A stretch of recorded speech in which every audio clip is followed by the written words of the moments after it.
નમસ્કાર, India news ગુજરાતમાં આપનું સ્વાગત છે। ઇન્ડિયા ન્યૂઝ ગુજરાતની વિશેષ રજૂઆત મેડિકલી સ્પીકિંગ એટલા માટે કે આમાં આપણે અત્યારે કોરોના કાળ ચાલી રહ્યો છે। કોરોના કાળમાં જે પ્રકારે કેસીસ આવી રહ્યા છે તો આપણે અલગ અલગ ક્ષેત્રના તબીબો સાથે વાતચીત કરીએ છીએ, એ લોકોનું માર્ગદર્શન લઈએ છીએ જેથી દર્શકોને પણ ખ્યાલ આવે કે આપણે શું કરવું જોઈએ, શું ન કરવું જોઈએ। તો અત્યાર સુધી આપણે ઘણા બધા તબીબો સાથે ચર્ચા કરી। આજે એક એવા તબીબ સાથે ચર્ચા કરવા જઈ રહ્યા છીએ કે જે આપણને જાણકારી આપશે કે ઓરલ હેલ્થ કેરમાં કઈ રીતે કાળજી રાખવી, જ્યારે આપણે ટ્રીટમેન્ટ કરાવે છે ત્યારે શું કાળજી રાખવી, જેથી આપણને અથવા તો આપણે એકબીજાને મળતા હોઈએ ત્યારે કયા પ્રકારની કાળજી રાખવી જેથી જે આ વાયરસ છે એ સ્પ્રેડ થતો અટકે। તો આજે આપણી સાથે જોડાયા છે એન્ડોસ્ટ્રોમિક અને ઇમ્પ્લાન્ટોલોજિસ્ટ ડૉક્ટર મોહિલ હસનાની। મોહિલભાઈ, આપનું સ્વાગત છે સ્ટુડિયોમાં।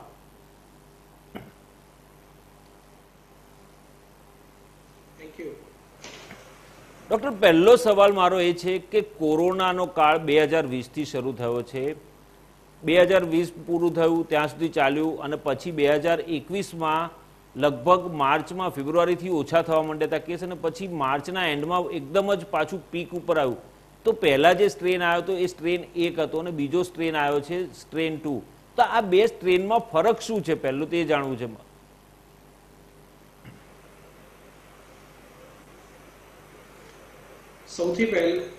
સૌથી પહેલો જે સ્ટ્રેન 2019ના એન્ડમાં ચાઇનામાં અને ઇન્ડિયામાં લગભગ 2020ના સ્ટાર્ટિંગમાં ચાલુ થયો હતો। એ જે સ્ટ્રેન હતો એ વખતે આપણે લોકો ખૂબ બધી કાળજી લેતા હતા, એના લીધે એનો સ્પ્રેડ ઓછો થઈ રહ્યો હતો। એ વખતનો જે સ્ટ્રેન હતો એમાં મેઇનલી પ્રાઇમરીલી તાવ, ખાંસી, શરદી જેવા લક્ષણો દેખાતા હતા।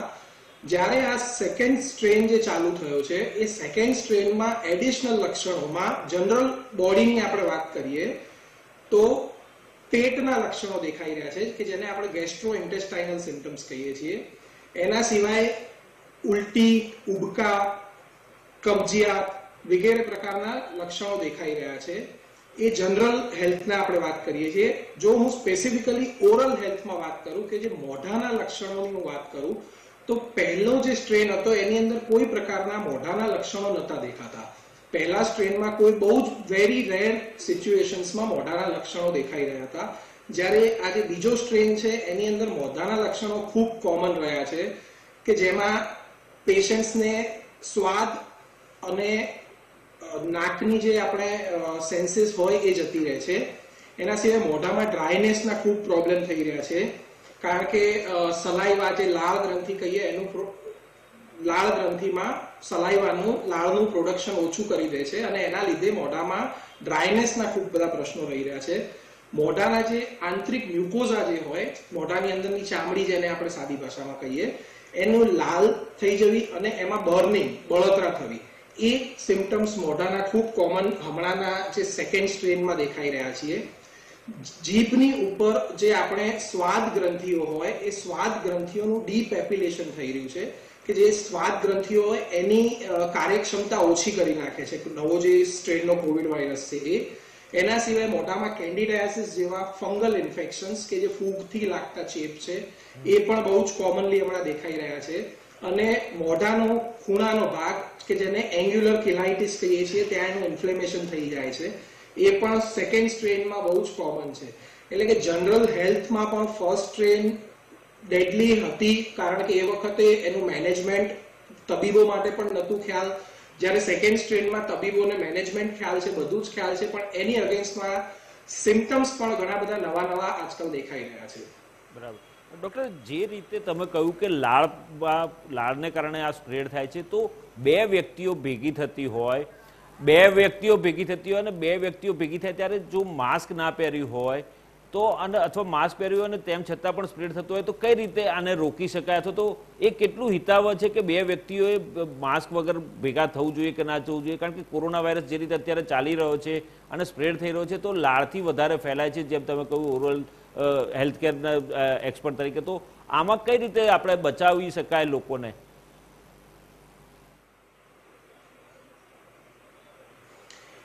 એ બાબતે આપણે વાત કરીશું. તો જેમ શરૂઆતનો આપણો તબક્કો હતો 2020માં, એ સમયે આપણે N95 માસ્ક, હેવી પ્રોટેક્શન્સ આપણે બધું શોધતા હતા. આજકાલ આપણે બહુ જ બધા પ્રકારની કંપનીઓના કાપડના માસ્ક આવી ગયા છે. એ કાપડના માસ્ક પહેરીને જ્યારે આપણે કોઈકને મળીએ છીએ, કોઈકની જોડે વાતચીત કરીએ છીએ, તો એ સેફ નથી. બીકોઝ કાપડના માસ્કની કોઈ જે આપણે જ્યારે બોલીએ છીએ એ ટાઈમે જે કંઈ લાળ ઉડે છે, જે કંઈ થૂક ઉડે છે સામેવાળા ઉપર, આપણે જાણે કે અજાણે એ ઉડતી હોય છે, એ કાપડના માસ્કથી પ્રોટેક્શન નથી થતું.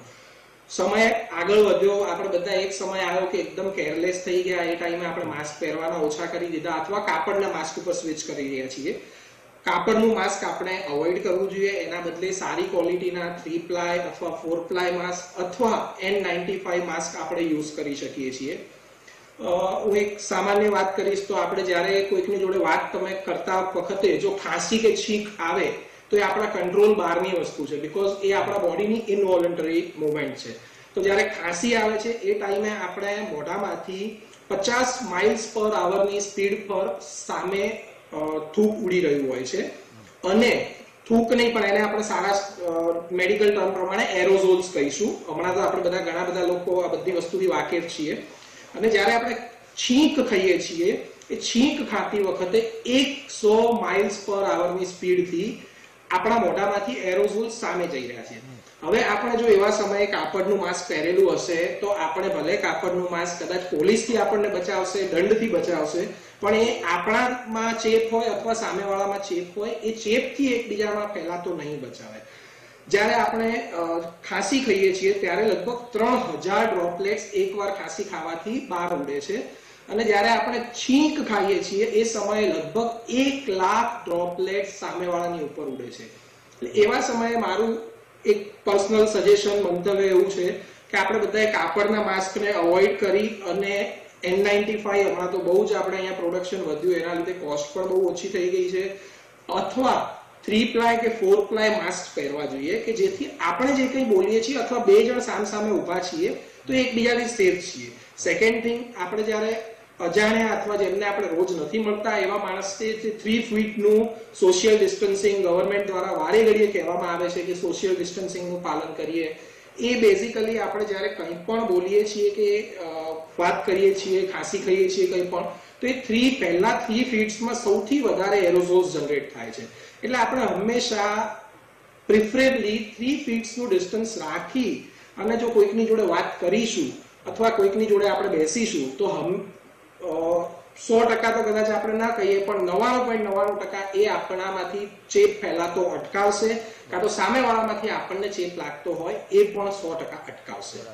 ડૉક્ટર, જે રીતે એવું કહેવાય છે કે COVID-19 આવ્યો ત્યારથી લઈને જે MBBS સર્જન્સ છે કે ડૉક્ટર્સ છે એ લોકોને માટે જોખમી હોય એવું કહેવાય છે અને ડેન્ટિસ્ટ માટે બહુ જોખમી નથી. તો આપ એને કઈ રીતે કમ્પેર કરો છો? કારણ કે ડેન્ટિસ્ટ પણ ઓરલ હેલ્થ કેરમાં એક્સપર્ટ છે. ડેન્ટિસ્ટ તરીકે એનો સંપર્ક સીધો પેશન્ટના મોઢા સાથે થવાનો છે. તો એ જે રીતે ડેન્ટિસ્ટને બહુ લો કેટેગરીમાં એટલે કે બહુ ઓછી એને અસર થાય છે એવું કહીને એ લોકો જે સરકારો કે જે કોઈ વ્યક્તિઓ છે એ લોકો આ રીતે તુલના કરતા હતા, તો એ કેટલું યોગ્ય છે આપની દ્રષ્ટિએ?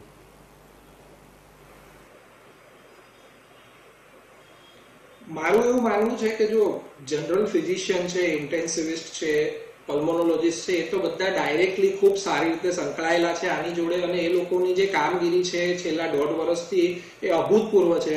એ કામગીરીની તોલે કદાચ ડેન્ટિસ્ટની કોઈ તુલના ન કરી શકાય. પણ આજે જ્યારે ડેન્ટલ પેઇન કોઈ પેશન્ટને ખરેખર ચાલુ થાય છે ત્યારે એ પેશન્ટને જ ખબર હોય છે કે ડેન્ટલ પેઇન એક એવું અસહ્ય હોય છે અને એવા સમયે એ ડેન્ટિસ્ટ જોડે ગયા વગર રહી શકે એવી પરિસ્થિતિ નથી હોતી. હવે જ્યારે ડેન્ટિસ્ટ તરીકે અમે લોકો ડિરેક્ટલી પેશન્ટના મોઢામાં કામ કરીએ છીએ, પેશન્ટના મોઢામાં અમે જ્યારે કામ કરીએ છીએ ત્યારે લાળ છે, કફ છે, એની જોડે અમે ડાયરેક્ટલી અમારે કોન્ટેક્ટમાં અમે આવતા હોઈએ છીએ. એટલે ડેન્ટિસ્ટને જે નિગ્લેક્ટ કર્યા કે નહીં એ બાબતે બહુ ચર્ચામાં ગયા વગર પણ ડેન્ટિસ્ટ જોડે કોવિડને ડાયરેક્ટ કનેક્શન છે અને ડેન્ટિસ્ટમાં કોવિડ ખૂબ ખરાબ રીતે શરૂઆતના ફેઝમાં પણ ફેલાયેલો અને હજુ પણ અમારા ઘણા બધા કલીગ્સ કોવિડથી ઇન્ફેક્ટ થાય જ છે, આજે પણ થાય છે. એટલે ફિઝિશિયન્સની કામગીરી તો અભૂતપૂર્વ છે, પણ ડેન્ટિસ્ટથી પણ કોવિડથી કંઈ એ લોકો બચેલા છે કે ડેન્ટિસ્ટનામાં કોવિડ નથી થતો, એ વસ્તુ 100% લોકોની માન્યતા છે તો એ ખોટી છે. ડેન્ટિસ્ટ ડાયરેક્ટલી સલાઈવા જોડે સંકળાયેલા છે અને અમે લોકો ખૂબ પ્રોપર રીતે બધા મેજર્સ લઈ અને અમે કામ કરીએ છીએ કે જેથી અમે અમારી જાતને અને અમારા પરિવારજનોને કોવિડના ચેપથી બચાવી શકીએ. બરાબર. ડૉક્ટર, જે રીતે ડેન્ટિસ્ટ પાસે કોઈ પણ પેશન્ટ આવે એના દાંતની ટ્રીટમેન્ટ કરાવવા માટે, તો એ સમયે અત્યારે કોવિડનો જે ફેઝ ચાલી રહ્યો છે, જે સ્ટ્રેન છે એ બહુ ખતરનાક છે. આપે કહ્યું એમ લાળ કે છીંક કે ખાંસી ખાવાથી પણ એ સ્પ્રેડ થાય છે. તો આ સંજોગોમાં ડેન્ટિસ્ટે અને પેશન્ટે શું કાળજી લેવી જોઈએ અને શું કરવું જોઈએ, શું ન કરવું જોઈએ, એ દર્શકોને સમજાવશો આપ?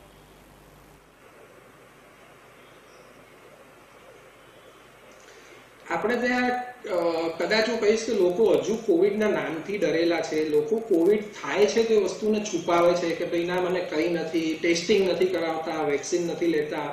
એટલે જે લોકો અજાણ છે કે ભાઈ મને કોવિડ છે કે નથી એમને ખબર નથી અને ડેન્ટિસ્ટ જોડે જાય છે, એ બરાબર છે. પણ જેમને ખબર છે કે મને કોવિડ પોઝિટિવ છે કે મારા ઘરમાં કે મારા ફર્સ્ટ રિલેટિવ્સમાં કોઈકને કોવિડ પોઝિટિવ છે, તો હું ડેફિનેટલી એમને કહીશ કે તમારે આવા સમયમાં જો ઇમરજન્સી હોય તો ડેન્ટિસ્ટનો ફોન ઉપર ટેલિકન્સલ્ટેશન કરો અને જો ખૂબ ઇમરજન્સી છે તો તમે ડેન્ટિસ્ટ જોડે જાઓ, પણ તમે એમને પહેલેથી વાકેફ કરો કે મને કોવિડ છે, મારા ફર્સ્ટ રિલેટિવને કોવિડ છે, કે જેથી એ પોતાની જાતને અને પોતાના સ્ટાફને, પોતાના પરિવારજનોને બચાવવા માટે બધી જ પ્રકારના મેજર્સ લઈ અને તમને ટ્રીટમેન્ટ પણ આપશે. પણ જો તમે એમને નહીં કહો, તમે નોર્મલ પેશન્ટ નથી કોવિડ એવી રીતે જઈને બેસશો અને ટ્રીટમેન્ટ કરશે, તો કદાચ શક્યતા છે કે એ ડોક્ટર પોતે તો તમારા ચેપમાં આવશે, પણ એ બીજા એમના સ્ટાફ જે કંઈ છે, બધા સ્ટાફના ફેમિલીઝ છે, એવી રીતે બધાને એ જે એક ચેઇન ડેવલપ થશે, એ ચેઇનમાં એક જણની ભૂલના લીધે 25 થી 30 જણા ડાયરેક્ટલી એના કોન્ટેક્ટમાં આવી જશે. એટલે પેશન્ટ્સ માટે હું ખાસ એવું કહીશ કે જો તમને કે તમારા પરિવારજનોને કોઈ પણ પ્રકારના કોવિડના લક્ષણો હોય તો પ્રાઇમરીલી એની આપણે ચેકઅપ કરાવવું જોઈએ, એનો ટેસ્ટિંગ કરાવવું જોઈએ અને પછી જો બધું ઓકે છે તો તમે ડોક્ટર જોડે, ડેન્ટિસ્ટ જોડે જાઓ. બીજી વસ્તુ કે જ્યારે અમે અમારી ક્લિનિક્સમાં કોઈ પણ પેશન્ટ આવે છે કે વોક ઇન પેશન્ટ છે કે રેફરલ પેશન્ટ છે, અમે એમના કોવિડ છે કે નહીં એના માટે જે સ્ટેન્ડર્ડ પ્રોટોકોલ્સ પ્રમાણે temperature checks, SpO2 check, hand sanitization, social distancing, એ બધા મેજર્સ તો જે અમે સ્ટાન્ડર્ડલી બધા ફોલો કરે છે એ અમે પણ ફોલો કરીએ છીએ. અમારો જે કોઈ સ્ટાફ છે એ પ્રોપર PPE, હેડકેપથી લઈને ટો સુધી એમના દરેકે દરેક બોડી પાર્ટ્સ કવર્ડ હોય કે જેમાં કોઈ જ પ્રકારે એ એક્સપોઝ ન થાય, એનો અમે બધી જ રીતે અમે કાળજી લઈએ છીએ. પેશન્ટના જ્યારે અમે ચેકઅપ માટે ચેર ઉપર બેસાડીએ છીએ એ વખતે અમે પોતે face shield, mask, head cap, gloves, full body PPE અથવા ઇમ્પર્મિએબલ ગાઉન, ફૂટ કવર કરીએ છીએ. પેશન્ટને અમે બેસાડતા પહેલા જેવી ચેર ઉપર બેસીને એ વખતે બીટાડીનથી અથવા તો ક્લોરેક્સિડિનથી ગાર્ગલ કરાવીએ છીએ કે જે એન્ટિસેપ્ટિક અથવા તો ડિસઇન્ફેક્ટન્ટ તરીકે કામ કરે છે મોંની અંદર અને એ મોંમાં જે કંઈ વાયરલ લોડ હોય એને ઓછો કરે છે.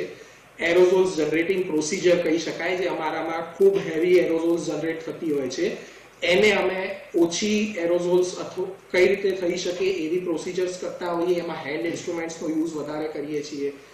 એના સિવાય હાઈ વેક્યુમ સક્શન્સ, હાઈ વેક્યુમ ઇવેક્યુએટર્સ, એરોઝોલ ક્લીનરના પણ અમારામાં વેક્યુમ મશીન હમણાં બધા આવી ગયા છે. એન્ટી રિટ્રેક્શન હેન્ડ પીસીસ, એ બધું અમે અમારા ઓપરેટરીમાં યુઝ કરીએ છીએ કે જેથી પેશન્ટમાંથી જે કંઈ એરોઝોલ્સ જનરેટ થાય છે કે જે એરોઝોલ્સથી અમારું અને અમારા સ્ટાફનું જે ડાયરેક્ટ એક્સપોઝર થતું હોય એના ચાન્સીસ ઓછા થઈ જાય.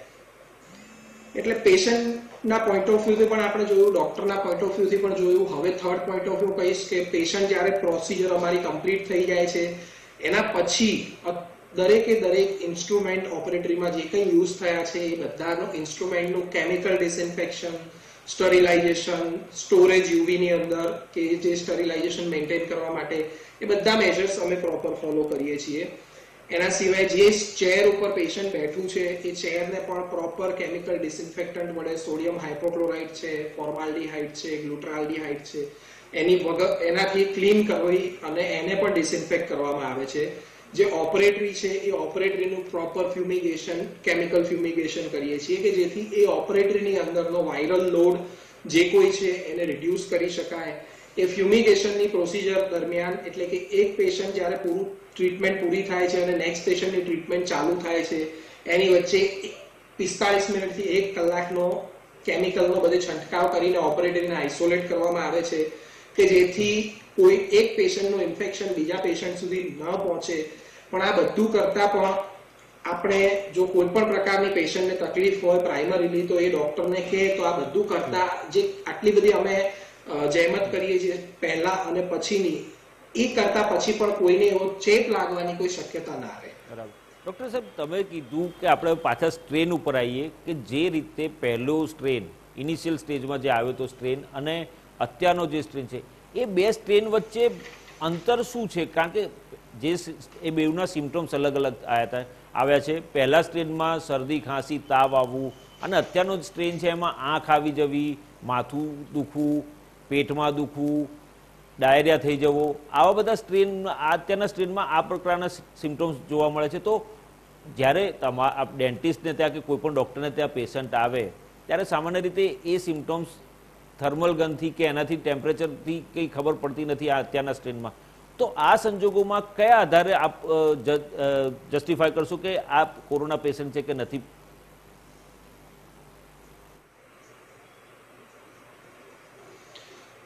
એવા કેસીસમાં બેઝિકલી જે પહેલી વસ્તુ કે જે વાયરસ જે એવી જીવ છે કે વાયરસ પોતાનું કોન્સ્ટન્ટ મ્યુટેશન ચાલુ હોય છે. એટલે કે જે પહેલો સ્ટ્રેન આવ્યો તો એ વખતે એના સિમ્ટમ્સ એકદમ માઇલ્ડ હતા, ત્યારે ફીવર મોસ્ટ કોમન હતું, ત્યારે પણ હેડેક, બોડી એકની કમ્પ્લેન્સ હતી, શ્વાસ લેવામાં ત્યારે ખૂબ તકલીફ પડતી હતી પેશન્ટ્સને, ઓક્સિજન લેવલ ઓછું થઈ જતું હતું. અને હમણાંનો જે સ્ટ્રેન છે એ હમણાંના સ્ટ્રેનમાં જે વાયરસનું મ્યુટેશન થઈ અને સેકન્ડ સ્ટ્રેન આપણે ત્યાં ચાલુ થયો છે, એમાં આંખ આવી, જેમ તમે કીધું, એ બધા જે સિમ્ટમ્સ છે. હવે આવા કેસીસમાં અમે તો અમારી રીતે પેશન્ટનું SpO2 ચેક કરી શકીએ છીએ, અમે થર્મલ ગનથી પેશન્ટને ચેક કરી શકીએ છીએ, એમની હિસ્ટ્રી લઈ શકીએ છીએ કે છેલ્લા 15 દિવસની અંદર એ કોઈ કોવિડ પોઝિટિવ પેશન્ટના સંપર્કમાં આવ્યું છે કે નથી આવ્યું, એમને પોતાને નવા જે સિમ્ટમ્સ એડિશન થયા છે કે જેમાં હેડેક, માથું દુખવું, શરીરનો દુખાવો, પેટનો દુખાવો, લીવર ઉપર સોજો આવી જાય છે, ઉલટી, ઉબકા, ડાયરિયા, એ બધી તકલીફ છે કે નહીં, એ બાબતની અમે એમની હિસ્ટ્રી લઈએ છીએ, એમનું પૂછીએ છીએ. પણ એમાં પણ જો પેશન્ટને બોડીમાં એક લેવલથી વધારે પ્રોબ્લેમ હશે તો એમના ફેશિયલ એક્સપ્રેશન અને એમના બોડી ટોન ઉપરથી જ બીઇંગ અ ડોક્ટર અમને ખ્યાલ એટલો આવશે કે આ પેશન્ટની જોડે કંઈક તકલીફ છે. પણ એકદમ જે અક્યુરેટ આપણે કહીએ કે ડાયગ્નોસિસ થઈ શકે એ વસ્તુ તો અમે કોઈકને જોઈએ, વાતચીત કરીએ કે પૂછીએ એનાથી પોસિબલ નથી. એ વસ્તુ તો RT-PCR ટેસ્ટ અથવા તો રેપિડ ટેસ્ટ કરાવી અને એનાથી જ જે ખબર પડે છે એ જ સાચી ખબર પડે છે. એટલે અમે ઇનહાઉસ કોઈ પ્રોસિજર, અમે અગ્રેસિવ કોઈ પ્રોસિજર છે કે મોટી સર્જરી છે, પ્લાન્ડ સર્જરી છે, એ બધામાં અમે RT-PCR ટેસ્ટ કરાવીએ છીએ, રેપિડ ટેસ્ટ કરાવીએ છીએ. પણ કરંટ જે સિનારીઓ છે એ પ્રમાણે RT-PCR ટેસ્ટમાં પણ ઘણો લાંબો સમય લાગી રહ્યો છે, કારણ કે પેશન્ટ્સ, કોવિડ પેશન્ટ્સ ખૂબ વધારે છે. RT-PCR ટેસ્ટ માટે વેઇટિંગ છે. એટલે અમુક ઇમરજન્સી પ્રોસિજર્સમાં એ વસ્તુ પોસિબલ નથી થતી. પણ એ વખતે જો પેશન્ટ અમને સામેથી અમે હિસ્ટ્રી લઈએ, એમાં બધા જો સાચા ઉત્તર આપે છે તો એના ઉપરથી અમને ઘણી ખરી ખબર પડી જાય છે કે આ પેશન્ટને અમારે વેઇટ કરવું જોઈએ કે નહીં. અને ઇમરજન્સી પ્રોસિજર છે તો ભલે એમને કોવિડ છે તો પણ અમે એમને જે એકદમ ઇમરજન્સી પ્રોસિજર છે એની અમે ટ્રીટમેન્ટ આપીએ જ છીએ, અમે ના નથી પાડતા કોઈને. પણ એવામાં પેશન્ટ્સ પણ ડોક્ટરની જોડે સારી રીતે કોઓપરેટ કરે, ડેન્ટિસ્ટ છે કરીને એમને નિગ્લેક્ટ ન કરે અને એ સાચું સામેથી જ વોલન્ટરીલી કહે, તો એ ડોક્ટર અને પેશન્ટ્સ બંનેનો એક પરસ્પર સંબંધથી આ જે ચેપ છે એને આગળ આપણે ફેલાતો અટકાવી શકીએ કે ડોક્ટરના પરિવાર, સ્ટાફના પરિવાર, એ બધાને પણ આપણે બચાવી શકીએ એનાથી. ડૉક્ટર, તમે કીધું કે જે રીતે પેશન્ટ આવે છે, ફોર્મ ફિલઅપ કરાવવામાં આવે છે ને એમાં બધી વિગતો લેવામાં આવે છે, પણ ઘણી વખત દર્દી પોતાની વસ્તુ છુપાવતો હોય કે એને આમ છે તેમ છે, એ વસ્તુ છુપાવતો હોય, તો આ સંજોગોમાં રિસ્ક ફેક્ટર કેટલું કોઈ પણ ડોક્ટર માટે કે ડેન્ટિસ્ટ માટે?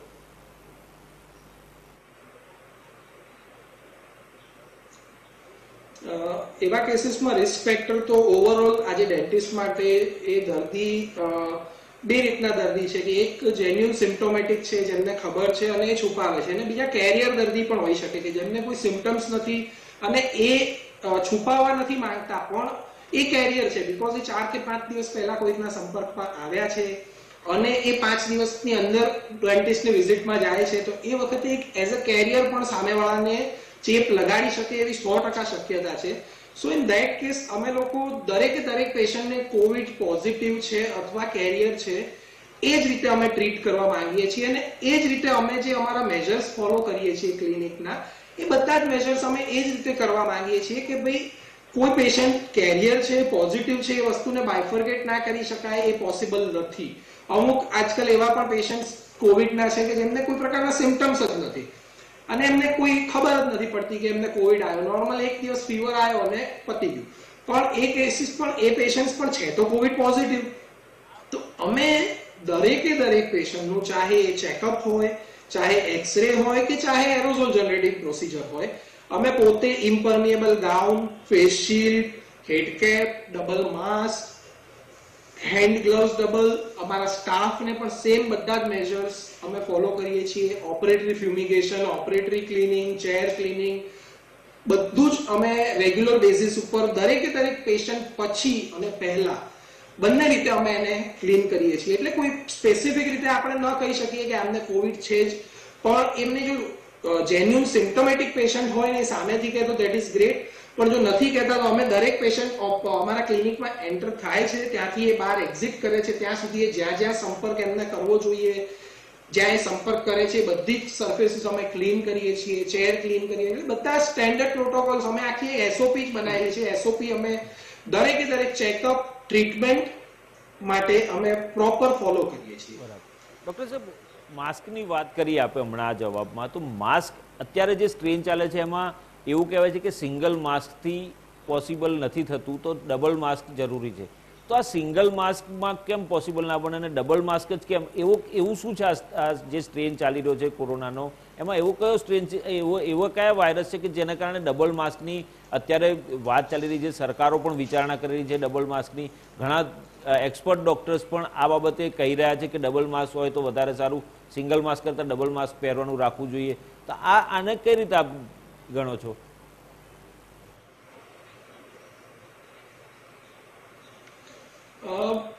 જો નોર્મલી આપણે જે માસ્ક હમણાં જનરલ પબ્લિકમાં એડેપ્ટેશન આપણે આવ્યું છે કે જે ક્લોથ માસ્ક છે, ક્લોથ માસ્ક આપણે એક પહેરીશું કે બે પહેરીશું એની કોઈ ઇફેક્ટ નથી આવવાની. ક્લોથ માસ્ક એ પ્રોટેક્શન આપણને નોર્મલ જો 4 પ્લાય માસ્ક કે N95 100% આપે છે, એની સામે ક્લોથ માસ્ક 5% પણ કદાચ પ્રોટેક્શન નથી આપતું. એટલે જે ડબલ માસ્કિંગની આપણે વાત કરીએ તો એ પ્રોપર 2 પ્લાય 3 પ્લાય માસ્ક જે સ્ટેન્ડર્ડ જનરલ પબ્લિક માટે બહાર આપણે રોડ ઉપર ફરતા હોઈએ એવા સમયે, તો એ 3 પ્લાય જ્યારે આપણા એક માસ્કના 3 પ્લાય અને સેકન્ડ માસ્કના બીજા 3 પ્લાય એવી રીતે 6 પ્લાય જ્યારે ભેગા થાય, ઓર એલ્સ તમે N95 માસ્ક પહેરો છો કે જેમાં ઇનબિલ્ટ 5 લેયર્સ છે, 5 લેયર છે. એટલે જે 5 લેયર છે એ ફિલ્ટ્રેશન કેપેસિટી એની બહુ હાઈ છે, જ્યારે આપણે ક્લોથ માસ્કની ફિલ્ટ્રેશન કેપેસિટી નીલ છે. એટલે ડબલ માસ્કિંગ 3 પ્લાય જ્યારે ડબલ માસ્ક આપણે પહેરીએ તો એ બહુ જ ઇફેક્ટિવ છે. ઓર એલ્સ 4 પ્લાય આપણે માસ્ક પહેરીએ ને એક 3 પ્લાય પહેરીએ, અથવા અંદર ક્લોથ માસ્ક પહેરો ને ઉપર 4 પ્લાય માસ્ક પહેરો. ઘણા બધા લોકો કહેતા હોય છે કે અમને 4 પ્લાય માસ્ક જે ડિસ્પોઝેબલ છે એ પહેરવાથી પરસેવો થાય છે, આવી ગરમીમાં નથી ફાવતું. 100% સાચી વાત છે. એવા કેસીસમાં આપણે અંદર ભલે કોટનનું માસ્ક પહેરો, એની ઉપર 4 પ્લાય કે N95 માસ્ક પહેરો. અને જો N95 આપણે માસ્ક પહેરીએ છીએ તો રોડ ઉપર આપણે જ્યારે ચાલીએ છીએ, વ્હીકલમાં છીએ, એ વખતે N95 માસ્ક પહેર્યું છે તો એ ઇનફ છે.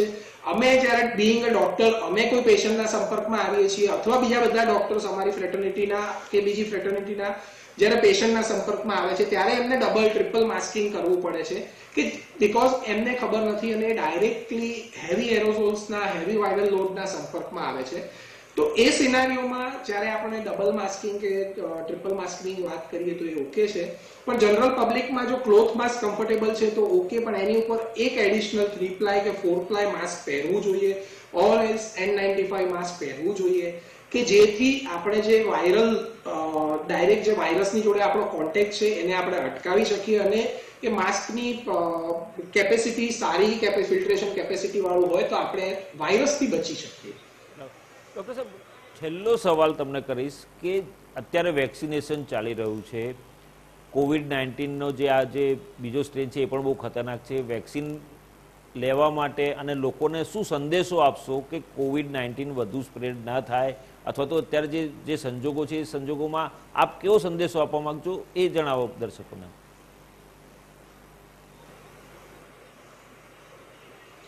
હું 100% બધાને કહીશ કે વેક્સિન લેવી જ જોઈએ. જો તમે કોઈ પણ તમને કોમોર્બિડ કન્ડિશન છે તો એ કોમોર્બિડ કન્ડિશનના સિનારીઓમાં તમે તમારા ફિઝિશિયનની જે કોઈ સ્પેશિયાલિસ્ટની એડવાઇસ લઈને તમે વેક્સિન લો. આજે વેક્સિનેશન જ્યાં સુધી પ્રોપર નહીં થાય ત્યાં સુધી હર્ડ ઇમ્યુનિટી ડેવલપ નહીં થાય, અને હર્ડ ઇમ્યુનિટી ડેવલપ નહીં થાય ત્યાં સુધી જે હમણાં જે વિનાશ થઈ રહ્યો છે, આટલા લોકો મરી રહ્યા છે, આટલી તકલીફ છે, એને આપણે નહીં અટકાવી શકીએ. લોકોને જે કોઈ ગવર્મેન્ટે પણ આજે 45+ એજના લોકો માટે વેક્સિનેશન ઓપન કરી દીધું છે. મેક્સિમમ લોકો વેક્સિન જે તમારો ટર્ન આવે ત્યારે તમે બધા જ ખરેખર બધાએ લેવી જ જોઈએ. ડોક્ટરોએ આજે લગભગ ઘણા બધા મેજોરિટી ડોક્ટરોએ વેક્સિન લઈ લીધી છે, જેથી આપણે જોઈશું કે ફર્સ્ટ સ્ટ્રેનના મેનેજમેન્ટ વખતે ખૂબ બધા ડોક્ટર્સને તકલીફ પડી, ઘણા બધા ડોક્ટર્સ આપણી વચ્ચે નથી પણ રહ્યા. પણ સેકન્ડ સ્ટ્રેનમાં ડોક્ટર્સની જોડે હમણાં ઓછી તકલીફ પડી રહી છે. ડોક્ટરોમાં ચેપ લાગી રહ્યો છે પણ એટલો ડેડલી નથી લાગી રહ્યો, કારણ કે ઘણા બધા મોટાભાગના ડોક્ટર્સે વેક્સિન લઈ લીધી છે. જનરલ પબ્લિક બધા જ આપણો જ્યારે પણ વારો આવે છે ત્યારે વેક્સિન લેવું જ જોઈએ. આપણા ઘરના જે કોઈ એલ્ડરલી લોકો છે, આપણા વડીલો છે, એમને વેક્સિન અપાવી દેવી જોઈએ. અને ગવર્મેન્ટની ગાઈડલાઈન પ્રમાણે જેમ તમારો સમય ઉંમર પ્રમાણે આવે છે એ સમયે વેક્સિન લેવી જ જોઈએ. વેક્સિન નહીં લઈને આપણે ગવર્મેન્ટની હેલ્પ નથી કરી રહ્યા, આપણે ગવર્મેન્ટનું કામ વધારી રહ્યા છીએ, આપણી લોકોનું કામ વધારી રહ્યા છીએ, આપણા પરિવારજનોને તકલીફમાં મૂકી રહ્યા છીએ. વેક્સિન નહીં લેવી એ કોરોનાથી બચવાનો કોઈ ઉપાય નથી. હું બધાને એ જ કહીશ કે જ્યારે તમારો વારો આવે છે, તમારો ટર્ન આવે છે, ત્યારે વેક્સિન લઈ જ લો. વેક્સિનથી કંઈ જ નહીં થતું. સામાન્ય સિમ્ટમ્સ જે કંઈ ડેવલપ થાય છે એ બધાને ક્યોર થઈ જ જાય છે, કોઈને તકલીફ નથી પડતી. વેક્સિન લેવી એ ગવર્મેન્ટ અને આપણી પોતાના ફેમિલીની જોડે એક હેલ્પ કર્યા બરાબર છે. એટલે પ્લીઝ હું રિક્વેસ્ટ કરીશ બધાને કે વેક્સિન જેમ તમારો ટર્ન આવે જેટલું જલ્દી પોસિબલ હોય એટલું જલ્દી વેક્સિન લઈ લો. ડૉક્ટર મોહિલ, ખૂબ ખૂબ આભાર ઇન્ડિયા ન્યૂઝ ગુજરાત સાથે ચર્ચા કરીને ઓરલ હેલ્થકેર બાબતે અને દર્શકોને માર્ગદર્શન આપ્યું બદલ.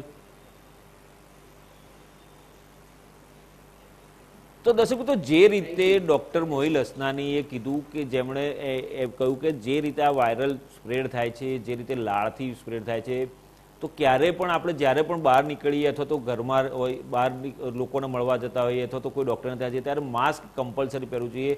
તો જે રીતે ડૉક્ટર મોહિલ અસનાનીએ માર્ગદર્શન આપ્યું અને કહ્યું કે કેટલા રિસ્ક ફેક્ટર છે, ડૉક્ટર્સ માટે પણ એ જોખમી છે, અને જે જોખમ છે એ તમારી બેદરકારી બીજાને પણ અસર કરે, ડૉક્ટર્સને પણ અસર કરે, તમારા પરિવારને પણ અસર કરે.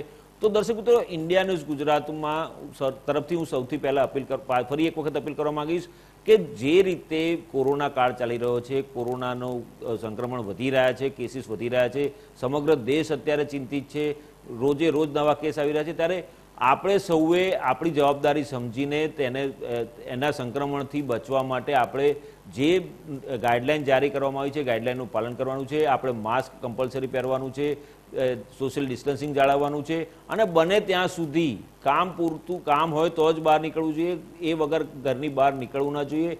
તો આ કરશો તો જ સ્વસ્થ રહેશો. તો ફરી એક વખત અપીલ કરીશ કે આપ સ્વસ્થ રહો, સ્વચ્છ રહો અને પરિવારને પણ સ્વસ્થ રાખો અને પરિવારનું ધ્યાન રાખો. તો દર્શક મિત્રો, અત્યારે બસ આટલું જ. વધુ સમાચાર અને અપડેટ્સ માટે જોતા રહો ઇન્ડિયા ન્યૂઝ ગુજરાત, ગુજરાતની ધડકન.